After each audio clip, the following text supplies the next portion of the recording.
कल रात को मैं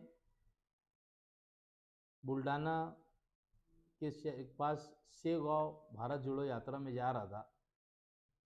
हमारे शहर के आलमीदीन हज़रत मौलाना मुफ्ती मोहम्मद इस्माइल कासमी साहब का मैंने बयान देखा, जो हमारे शहर के एमएलए भी है और उनकी बहुत बड़ी बड़ी पोस्ट है मालेगांव के अंदर। उन्होंने ऐसा कहा कि मैंने 3 करोड़ रुपए का फंड बाला साहब थोरात को बोल के दिलाया, और उन्होंने दूसरी बात ये भी कहा उस रोड के ताल्लुक से कि मुझे नहीं मालूम, अगर वो मुझको बोलता कि अगर वो एक टाइम में मुझे बोलता। पहली बात तो आप जब ये बात बोल रहे हो कि मैंने 3 करोड़ रुपया फंड दिलाया, तो आपको तो पूरी तरीके से मालूम था ना वो रोड कौन सा है, तो उसमें मुझे बोलने का सवाल क्या आया। दूसरी बात, हमारे जो भी कल गया होगा जिन्होंने इनसे बात किया, वो अपने मर्जी से अपने मोहल्ले के हिसाब से अपने गली के हिसाब से वो कल उनसे मुलाकात के लिए गए थे। उन्होंने जो भी उनको कहा वो उनका पर्सनल मामला है। मैं ज़रूरी नहीं समझता अगर मुफ्ती इस्माइल साहब वहाँ तक के काम कर रहे हैं तो उसके आगे मैं काम कर लूँगा। कोई मेरा महल थोड़ी बन रहा है उसके अंदर कि भाई मैं जिद करूँगा कि नहीं मेरा यहीं पर ही बनेगा। मैं आगे से रोड का काम शुरू करने वाला हूँ। और उनको यह नहीं मालूम है, उन्होंने एक बात और बोले कि फंड के ऊपर स्टे है।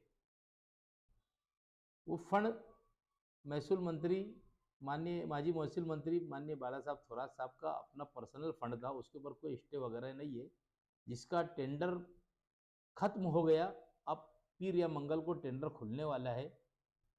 उसके 3 टेंडर आ गए, परसों के दिन जो देखते हैं उसके अंदर उसके टाइम लिमिट के अंदर कितने टेंडर आए, तो मैंने मालूमात लिया तो उसमें 3 टेंडर आ चुके हैं। अगर उसके ऊपर कोई स्टे वगैरह रहता तो ये 3 टेंडर यानी टेंडर ही नहीं निकलता। उसका पैसा भी रिलीज कर दिए गवर्नमेंट ने, कलेक्टर ऑफिस में उसका पैसा भी आ गया, मंजूर हो गए। ये इनको नहीं मालूम। मैं उनको बता देना चाहता हूँ कि साहब उसका पैसा भी आ चुका। और उन्होंने मैंने महसूल मंत्री साहब जब मेरे घर ईद के रोज़ आए थे, मैंने उस रोज़ गाड़ी में जब उनके बैठा था, जब भी मैं उनको बोल दिया था कि साहब हमारा ये रोड बहुत ख़राब है, अगर ये मुझको एक इतना फंड अगर आप दे देंगे तो बड़ा एहसान होगा हमारे ऊपर, शहर के ऊपर। तो उन्होंने मेरे से गाड़ी में पूछा था कितना पैसा लगेगा, मैं समझता 3 करोड़ रुपया लगेगा हमारा। तो उन्होंने अपने को 3 करोड़ रुपया उस टाइम बोला था।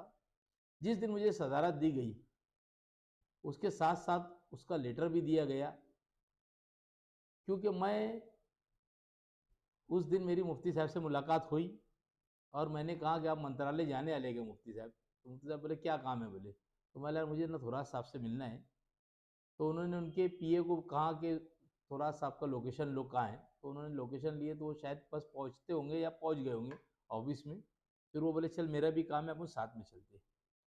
हम गए, बाला साहब थोरात साहब से बातचीत की। हमारे साहब वो मुझे लेटर लेने के लिए आज बुलाया गया। तो बोले ठीक है बोले, मतलब वहाँ पर ऐसी ऐसी जगह पर उन्होंने बोले, तो बोले जाके ले ले बोले। और वो मैं 3 करोड़ रुपये का तेरा कर दिया बोले, कलेक्टर की तरफ फॉरवर्ड भी कर दिया बोले। तुझे उसकी कॉपी मिली क्या? मतलब नहीं। उन्होंने उनके पीए को बुलाए फौरन और उनको बोले कि एक कॉपी जो इनको इनके व्हाट्सएप के ऊपर तू डाल दे। मेरे व्हाट्सएप के ऊपर काफ़ी है, मैंने वहीं से सब अखबार वालों को दिया कि भाई तोहफा भी अपने को शहर के लिए 3 करोड़ रुपए का साथ में दिया गया। अगर मुफ्ती साहब बोल के दिला देते थे तो इतनी जल्दी थोड़ी कि अभी वो बोल देंगे और उसका जीआर बन जाएगा। उसको तो महीना 2 महीना 3 महीना लगता ही है प्रोसेस करने के लिए।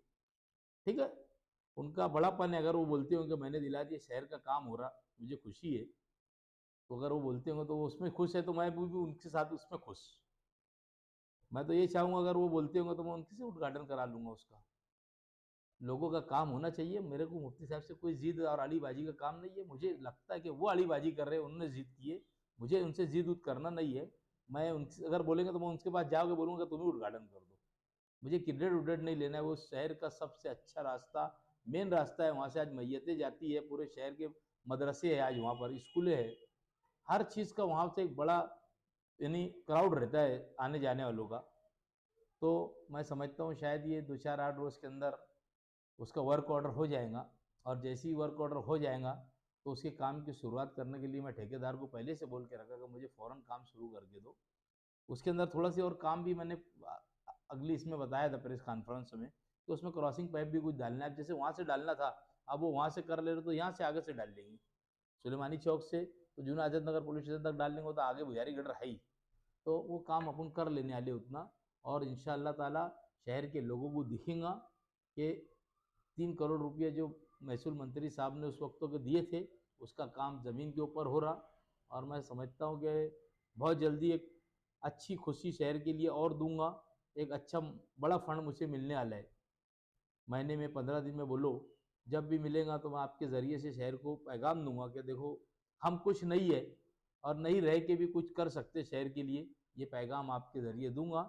मैं शहरियान को ये बोल देना, इस आपके ज़रिए से बोलना चाहता हूँ कि मैं कोई काम रुकाने के इसमें नहीं है, मैं काम करने के मकसद में हूँ। खैर अब वो कर ले रहे, जहाँ से वो ख़त्म करेंगे वहाँ से उसके बाद अपने काम की शुरुआत होगी और एक अच्छा पायादार सीमेंट कंक्रीट रोड बनेगा शहर के लिए। आपको कांग्रेस की सदारत मुफ्ती इस्माइल की गारंटी लेने पर मिली, इसमें कितनी सच्चाई है? देखो ऐसा है कि वो जो मुझे मालूमात में है, उस वक्त तो वो नाना पटेलो साहब जो आज प्रदेश अध्यक्ष है महाराष्ट्र के, उनके बहुत करीब में थे। तो मेरी मालूमात में ऐसा है कि वो उनको बोलते थे कि तुम सदारत ले लो। बहरहाल वो नहीं बोल दिए, तो उन्होंने कहा यार मैं आज एक पार्टी का नुमाइंदा है, ये बहुत करीब थे उनके। बहरहाल इन्होंने कहीं ना कहीं सब, मुझे लगा कि उन्होंने बोले कि तुम एजाज बेग को दे दो, इतना मुझे लगा। बाला साहब थोरात साहब के पास इनकी कोई सिफारिश बात नहीं थी। बाला साहब थोरात तो वो महसूल मंत्री थे, आज प्रदेश अध्यक्ष थे, जिनको जिन्होंने लेटर लिए, जिन्होंने शहर का काम किया, वो तो मुझे पहले दिन ही सदारत, जब मैं मिलने के लिए गया तो उस दिन दे रहे थे।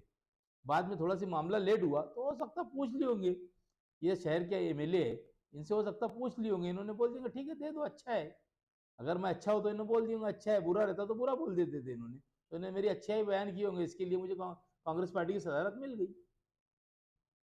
शहर में जो है सीमेंट रोड और कंक्रीट रोड को लेकर के मतलब चल रही बातें, कौन सी रोड बेहतर होती है? आप कौन सी रोड बना रहे हैं? देखो अभी तो ऐसा है कि कंक्रीट रोड एक अच्छी पायदार मजबूत बनती पूरे शहर के अंदर, तुम देख लो।